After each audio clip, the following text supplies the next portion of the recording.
আসসালামু আলাইকুম গাইজ, আশা করি আপনারা সবাই ভালো আছেন। তো আজকে আবার চলে আসলাম ভিসার একটা নতুন আপডেট নিউজ নিয়ে। তো আজকে আমরা যে বিষয়টা নিয়ে কথা বলবো সেটা হচ্ছে বাংলাদেশ থেকে ইন্ডিয়াতে যাওয়ার যে ভিসা পলিসি রয়েছে বা ইন্ডিয়া থেকে বাংলাদেশে আসার যে ভিসা পলিসি রয়েছে সেই বিস্তারিত নিয়ে আজকে কথা বলবো। তো তার আগে একটা বিষয় বলে রাখি, যারা আমাদের চ্যানেলে নতুন দর্শক, চ্যানেলটিকে অবশ্যই সাবস্ক্রাইব করে দিবেন।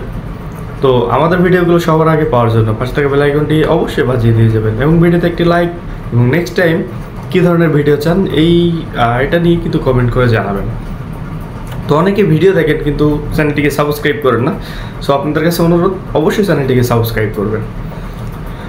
তো একটা বিষয় বলে রাখি, বাংলাদেশের মেডিকেল ভিসা কিন্তু আবারও শিথিল হতে চলেছে। অর্থাৎ মেডিকেল ভিসা আগে যেমন চলতেছিল ঠিক তেমনই কিন্তু আবারও চালু করে দিবে, কিন্তু নির্দিষ্ট একটা সময় তারা উল্লেখ করেছে যে ফেব্রুয়ারির শেষের দিকে এই যে আপনার হচ্ছে মেডিকেল যে ভিসাটা পুরোপুরিভাবে শিথিল হতে পারে।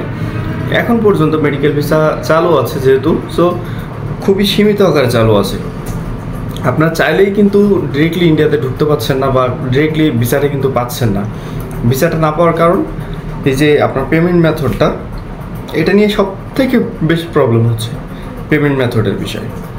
সো বেশ কিছু দালাল চক্র রয়েছে, তারা কিন্তু পেমেন্ট মেথডটা পাচ্ছে, তারা কিন্তু ডেটটা দিচ্ছে বা সিরিয়াল দিচ্ছে। আমি একটা দালাল চক্রের সাথে কথা বলছিলাম। সো একটা বিষয় জানার জন্য যে আমি বলছিলাম যে আমার ডেট লাগবে, ডেটটা কবে দিতে পারবেন? বলতেছে ডেট দিতে পারবো। আমি বলতেছে ভিসা পুরোটা লাগবে? তো বলছে ভিসা লাগবে কিনা এটা জানি না, তার জন্য কস্ট হবে 15,000 টাকা। তো এইভাবে যে দালাল চক্রগুলো টাকাটা লুফে নিচ্ছে, এটা তো আসলে খুবই দুঃখজনক একটা বিষয়। ডেট তারা পাচ্ছে, আমরা পাচ্ছি না, এটা কিভাবে সম্ভব?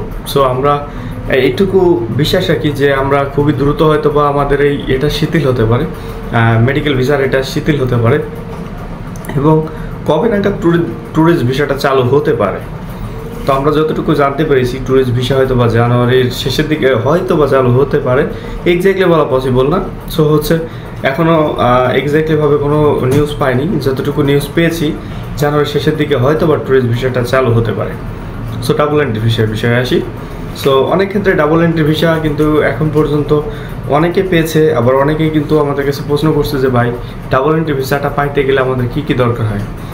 সো এর আগের একটা ভিডিওতে কিন্তু আমরা বলে দিয়েছি যে ডাবল এন্ট্রি ভিসার জন্য আপনাকে কি কি করতে হবে, কিভাবে আপনি প্রসেসিংটা করবেন। তো আমি আবারও বলতেছি আজকেও ডাবল এন্ট্রি ভিসার বিষয়ে। সো আপনি যদি ডাবল এন্ট্রি ভিসাটা করতে চান সেক্ষেত্রে কী করতে হবে? আপনাকে ইন্ডিয়াতে হয়তো যদি আপনি বিয়ে করে থাকেন বা বিয়ে করবেন, সো সেই ক্ষেত্রে আপনি কিন্তু ডাবল এন্ট্রি ভিসাটা পেতে পারেন। অর্থাৎ আপনার ইন্ডিয়াতে যদি কেউ পরিচিত থাকে, সে যদি আপনাকে ইনভাইটেশন লেটার পাঠায়, সো সেই ক্ষেত্রে কিন্তু আপনি ডাবল এন্ট্রি ভিসাটা পাইলেও পাইতে পারেন। তো এটাই কিন্তু সবথেকে গুরুত্বপূর্ণ বিষয় ছিল।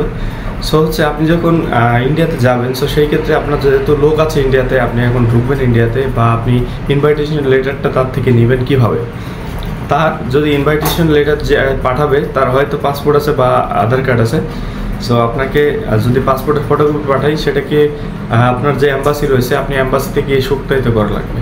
তো সত্যায়িত করার পরে আপনি ডেট নেবেন, সত্যায়িত করার পরে আপনি অ্যাম্বাসিতে যাবেন, যাওয়ার পরে আপনি ভিসার যে আবেদন প্রসেসিংটা রয়েছে, আপনার যারা কম্পিউটারের দোকানে কাজ করে তাদেরকে বলবেন, বা আপনারা নিজেরাও যদি করতে চান সেভাবে করবেন। সো করার পরে কিন্তু আপনি খুবই দ্রুতই ভিসাটা পেয়ে যাবেন, ডাবল এন্ট্রি ভিসা। সো এখন কিন্তু ডাবল এন্ট্রি ভিসাটা খুবই দ্রুতই অনেকে পাচ্ছে, এই বিষয়টা কিন্তু আমরা জানতে পেরেছি। সো যার জন্য আমরা কিন্তু এখন ডাবল এন্ট্রি ভিসা সম্পর্কে একটু বেশি বিস্তারিত বলে দিচ্ছি আপনাদেরকে। তো এটাই কিন্তু ছিল আজকের সব থেকে গুরুত্বপূর্ণ এবং গুড নিউজ। তো আমি আবারও বলছি, আমাদের চ্যানেলে যদি নতুন হয়ে থাকেন অবশ্যই চ্যানেলটিকে সাবস্ক্রাইব করবেন। অনেকে ভিডিও দেখেন কিন্তু চ্যানেলটিকে সাবস্ক্রাইব করেন না। তো এটাই কিন্তু ছিল আজকে সব থেকে গুরুত্বপূর্ণ নিউজ। ওকে, ভালো থাকবেন, সুস্থ থাকবেন, আসসালামু আলাইকুম।